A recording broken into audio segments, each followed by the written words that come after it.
Welcome to Wisconsin in Focus. I'm Bruce Walker, Great Lakes Regional Editor for the Center Square, and with me is Benjamin Yount, our Wisconsin correspondent. How are you today, Ben? It is the latter half of July. It's warm, but you know what? I'm enjoying this summer tremendously. Well, terrific. When I was in school, back in my school days, during the summer months, I would always get a reading list, and I would read as many books on that as possible. And then there was the question, the all-pervasive question of why Johnny can't read. And the governor in Wisconsin is taking strides to help that. Why don't you elaborate on that, Ben? I would add to that description somewhat reluctantly. This is a huge thing.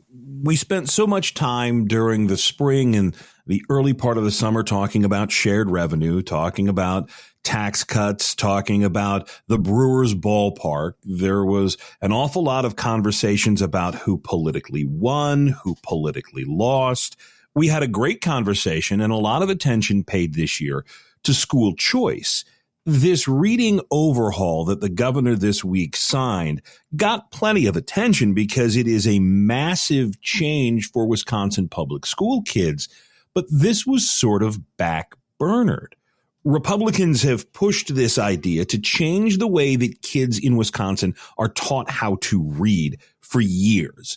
And the governor, who likes to call himself the education governor, because before becoming governor, he was the state superintendent of schools. Before that, he worked for DPI as an education bureaucrat. And before that, he was a school administrator. So this is a governor who, beyond everything else, knows about education. He didn't come from the private sector. He's not a business guy. He didn't own a manufacturing company. He's not an engineer. This is an education guy.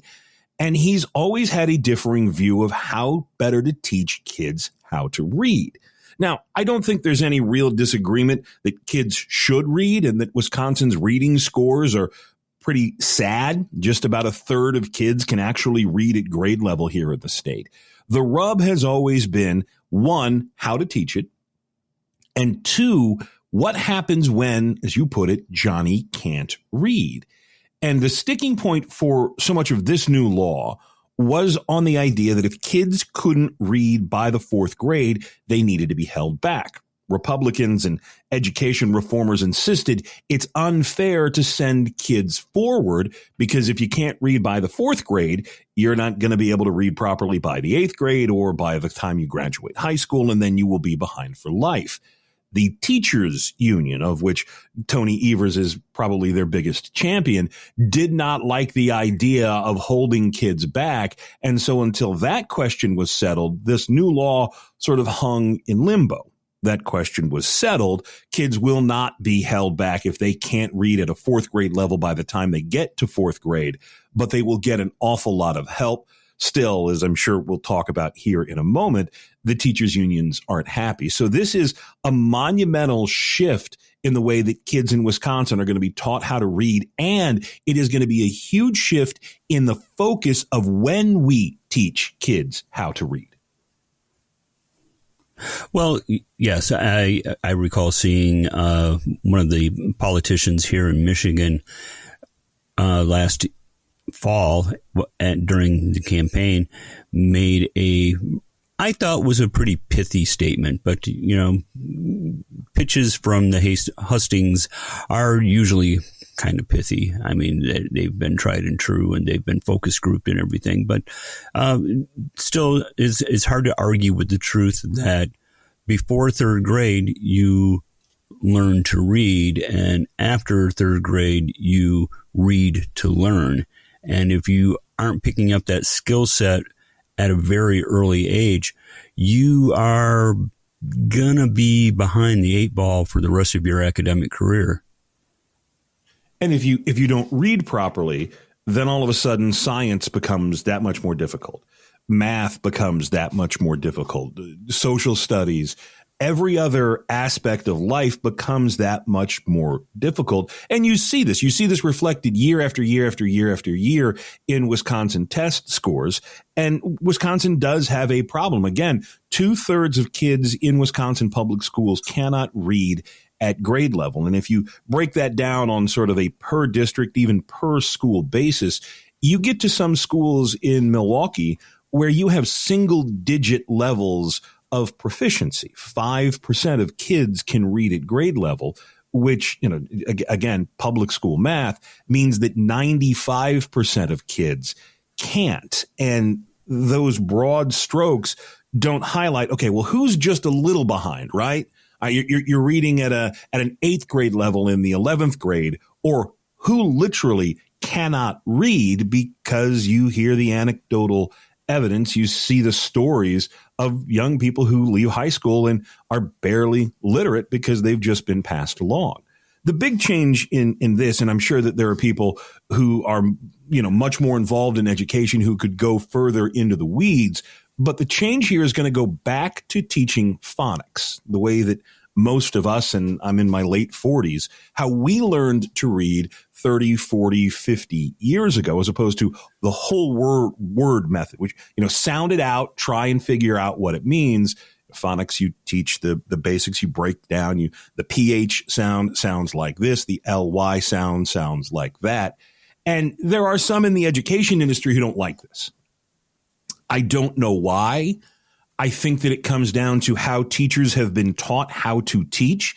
And, if you're a 10-year veteran in the classroom and now all of a sudden you have to go back to school to learn how to better teach a new way of teaching, you may not like it. I certainly know that I do not revel in all of the updates from the AP style guide that now means I have to go back and change the way I've written my copy for the past 30 years. This is making sure that kids know how to read.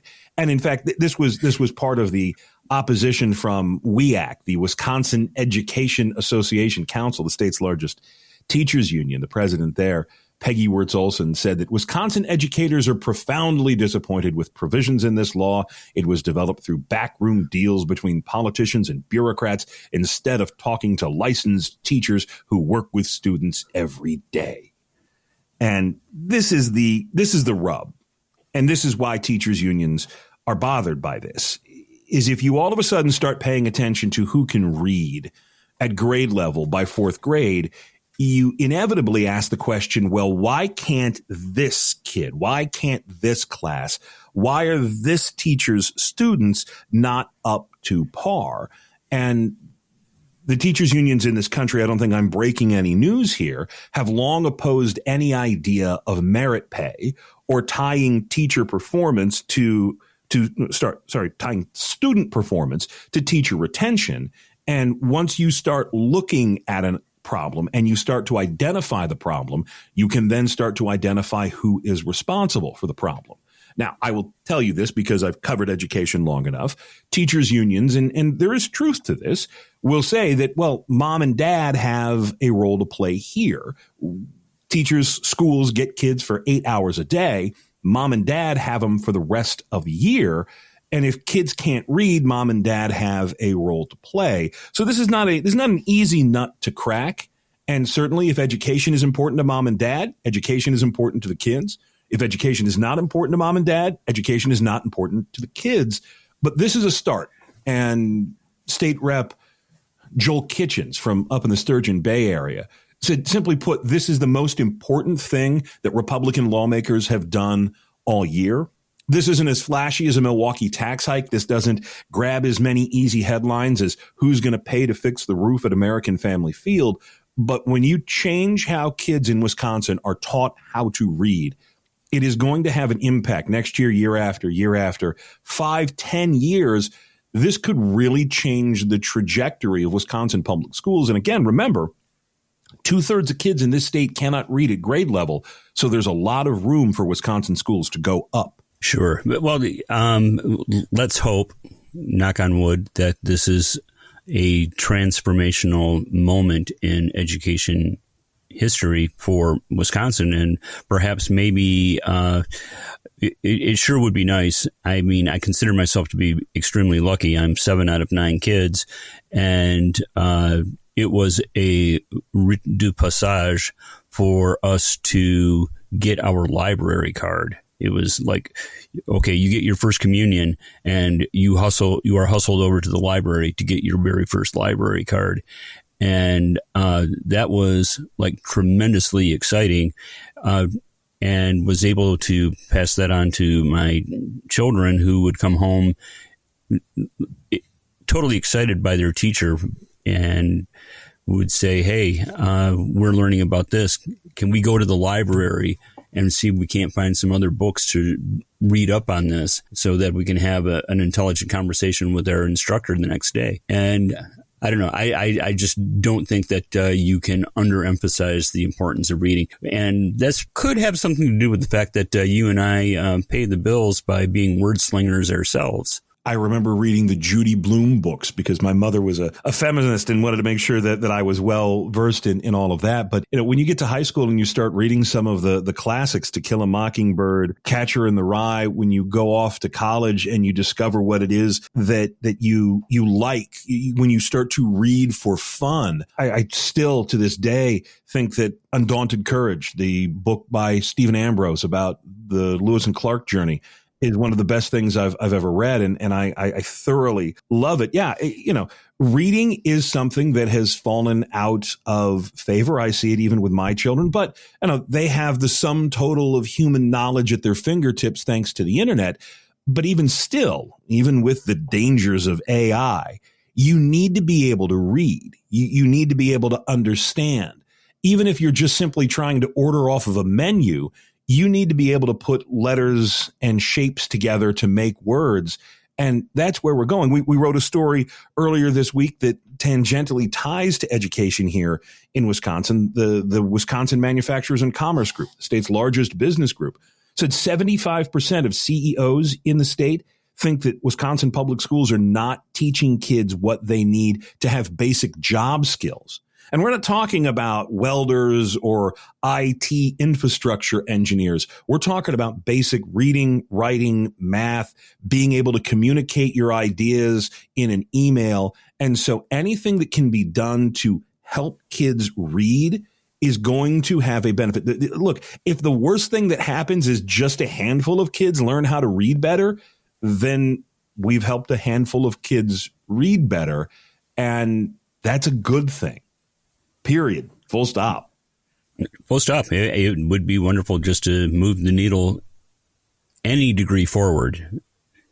And one more person who reads books, buys books, reads more books, reads to their children, that would be a terrific thing. Anyway, Ben, anything else to add on this topic before we wrap her up? This is not going to be a quick turnaround. Teachers are going to have to be taught how to teach the new curriculum. The new curriculum is going to have to be written. And there are a number of measuring points going forward. So start to look for things. Probably 2025 is about the time that we'll start to see some changes in classrooms. I mean, don't forget, kids are coming back for the 23-24 school year in just a month or so. So this isn't going to be a quick turnaround, but Republicans are assuring parents that there will be some kind of turnaround. Well, I know that school is going to start soon because I've seen the ads for Target. Listeners can keep up with this story and more at thecentersquare.com. I am Bruce Walker, Great Lakes Regional Editor for The Center Square. Please subscribe, and thank you so much for listening.